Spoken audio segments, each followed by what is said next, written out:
May isang munting pagong nang pangalan ay Pico.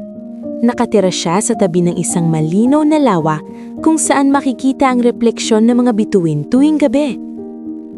Pinakapaboritong gawin ni Pico ang humiga sa damuhan at tumingala sa langit habang nagbibilang ng mga kumikislap na ilaw.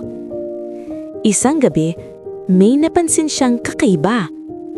Parang may kulang sa langit. Paulit-ulit siyang nagbilang, pero sigurado siya.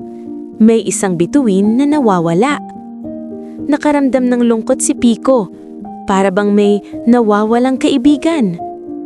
Kinauwagahan, nagpasya siyang hanapin ang nawawalang bituin. Kahit mabagal siyang maglakad, hindi siya sumuko. Sa kanyang paglalakbay, nakasalubong niya si Lala, ang palaka, na mahilig tumalon at tumawa. Nang marinig ni Lala ang kwento, agad siyang sumama kay Pico.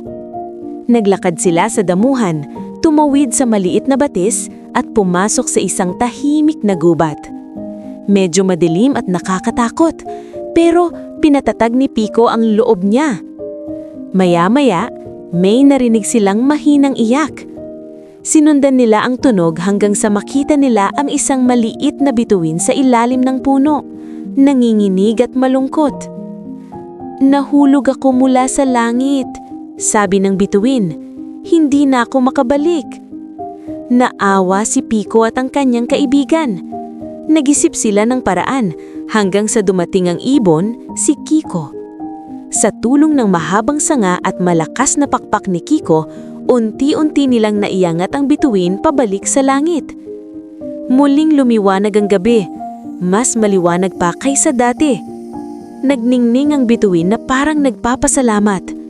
Masayang umuwi si Pico, dala ang bagong kaalaman sa kanyang puso.